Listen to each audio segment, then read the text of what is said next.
In this lecture, we're going to learn about variables and data types in C++. What is a variable?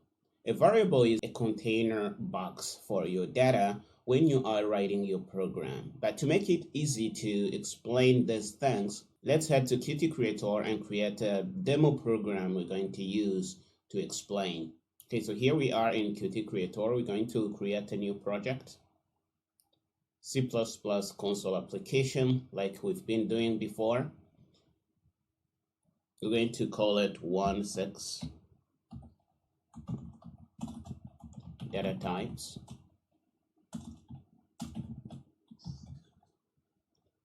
We're going to store it in the usual location. You can choose yours. We're going to hit next. Choose your kit and finish to have our program generated. We're going to get rid of this C outline and we're going to define a string. And because we're going to use strings, we're going to have to import the string class like this. We've done this before. The first thing we want to do is to define two variables. The first one is going to be a string and it's going to say hello. And the value is going to be hello world. The second one is going to be an integer. An integer is really a number in programming languages, so we're going to say int count. The variable name is count. We're going to assign a value to it, and we're going to give it a value of 7.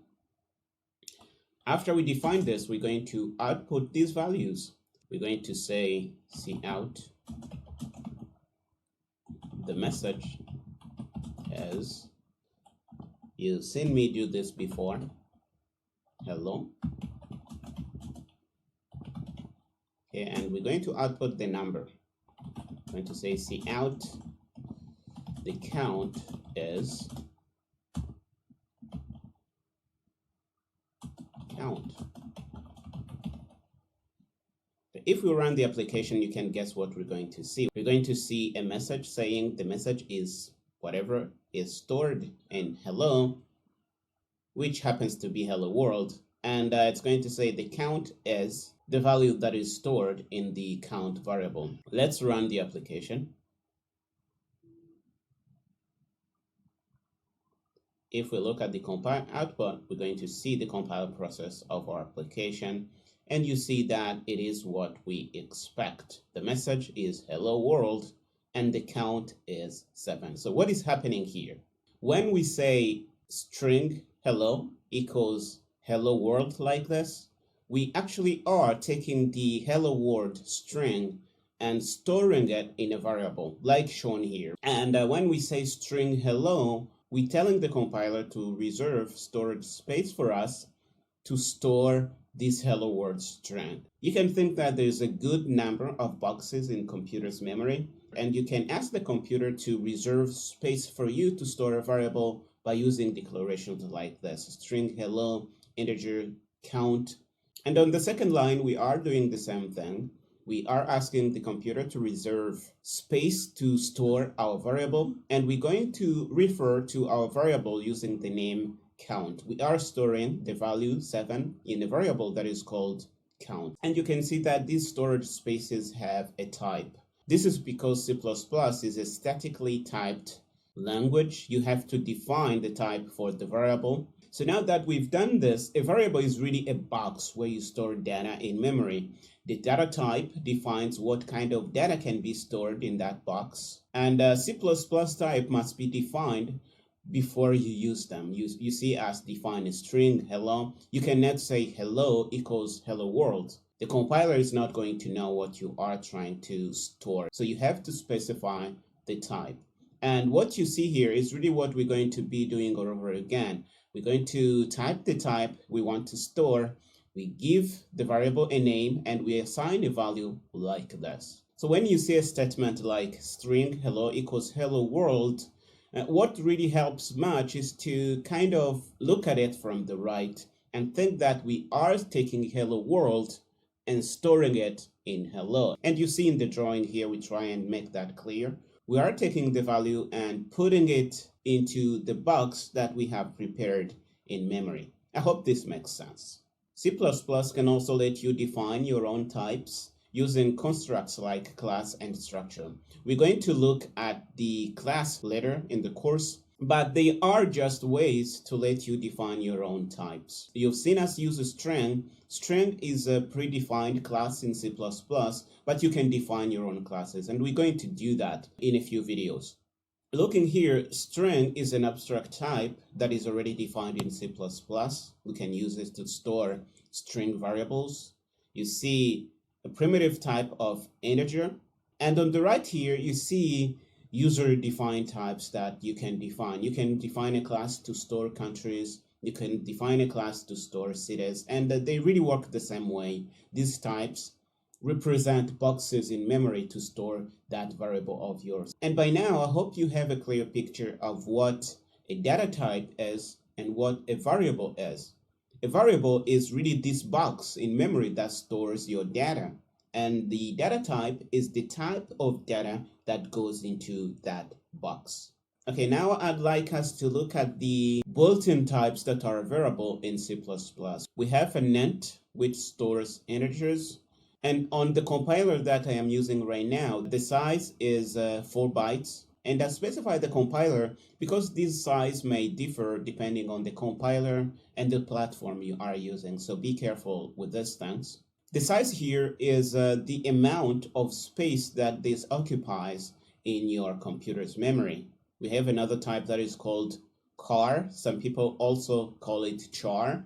It is 1 byte. It is used to store characters, but you can also store numbers in here. We have bool values, booleans, which are used to store logical values. And you can store in things like true and false. We have float variables, which are used to store fractional numbers with dots, things like 1.702 and things like that. We also have a double variable. The size is 4 bytes and it stores double precision floating points. And it's also used to store decimals. We have a wchar-t, which is used to store wide characters. If you need a character that has too much space, you should use this variable. But int, char, bool, float, and double are really what you're going to be using for most of the time. So now that we've seen these, I'd like to show you a way you can know the size of these variables on your computer. Let's head to Qt Creator and do that. Okay, so here we are in Qt Creator. The way you show the size of a variable, you use a method called sizeOf, and inside you pass in the data type that you want to see the size for. Okay, so right now we are saying the size of an integer is this thing, bytes, and it's going to show us the size on this particular computer and this particular compiler that we are using. We're going to do the same for the other data types that we just looked at. We're going to say cout of char is size of char.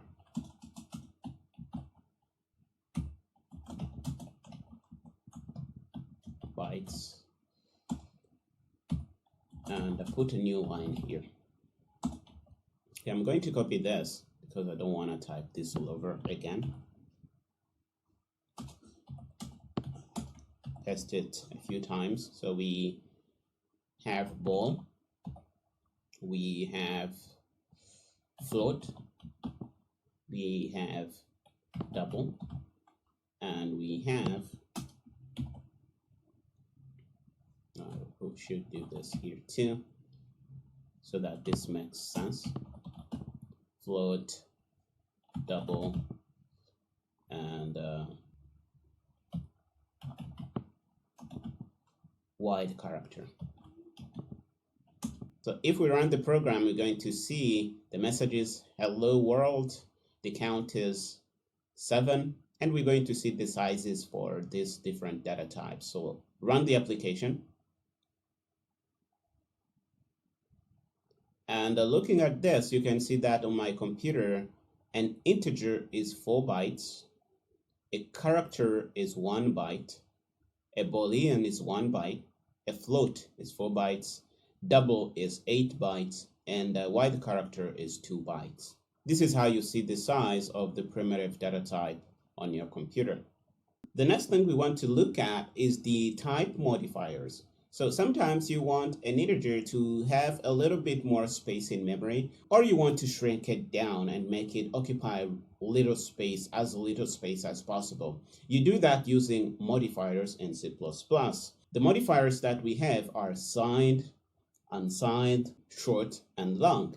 You use signed when you want your variable to be signed, and that is give it the ability to store negative and positive numbers. You use unsigned when you want it to be only positive. You use short when you want to shrink down the storage space in memory, and you use long to expand it, to have it occupy a little bit more space. And you can see all the effects of these modifiers here. For example, an integer normally stores 4 bytes. When you use a short modifier on an integer, the integer is going to store 2 bytes. When you make it unsigned short, it's going to store 2 bytes too, but it's going to be able to store only positive numbers. When you make an integer signed, it doesn't change anything on the amount of space it occupies in memory, but it makes it capable of storing both negative and positive numbers. And you can see that from the range here. It can store variables from minus 2 billion, I think, 2 billion something, up to plus 2 billion something. This is a really big number. You can also make it long, which really doesn't do anything in our case here. But on some platforms, this might increase the size in memory. When you make it long, it becomes 8 bytes. And if you make it unsigned, it only stores positive numbers. I hope this makes sense. And you are not supposed to memorize this table here. You can check it out whenever you need to know the size of your data type or the range of data that you can put in your variable. And if you want to learn more on this, you can visit this link here. They really have a good tutorial on how to use these things. Okay, now that we have looked at these modifiers, we should also look at them in the IDE and see their specific sizes, because you shouldn't take my word for it. You should try yourself and see these things. Okay, here we are in Qt Creator. We're going to go down a little bit and paste in a piece of code that I have prepared, because I don't want to type all these things. You can type if you want. So you see that we are trying to see the size of a short int. It's going to tell us unsigned short int. This is really what we had in that table. So if we run the application, we should be able to see these things. Okay, let's run it. Boom, this is a long list, but we can see this. Okay, so it starts on the top there. And let's look at the short int. Short int is 2 bytes. You can see this. Unsigned short is 2 bytes too. Unsigned int is 4 bytes.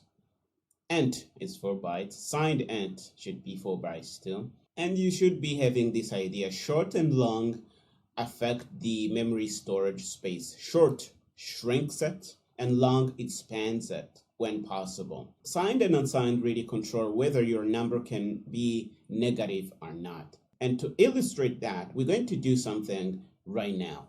We are going to define an unsigned integer. And the way we do that, using this unsigned int var1, we're going to call it var1, and we're going to store 200 inside and see out the value of this. Okay, we're going to say var1 is var1. We put a new line on this. So we kill our program first, run it again. We should see 200 outputted. Okay, so this is what we are seeing here. We are seeing var1 is 200. Let's think about this variable here. It is unsigned, so it shouldn't store negative numbers. A question you might ask, what could happen if I put in a negative number? Well, I'm glad you asked. Let's try this, okay? So we're going to make it negative and put it in a variable that is not supposed to store negative numbers. Let's run the application. What do you expect to see? We're going to see in a moment. And you see that we have something that we never put in our variable. Look at this number, okay? And this hopefully shows the kind of errors that you might have if you're not careful with your variables. This is all I had to say in this lecture. I hope you know a little bit more about data types and variables and how you can use them in your C++ application. In the next lecture, we're going to look at control flow in your C++ applications. I see you there.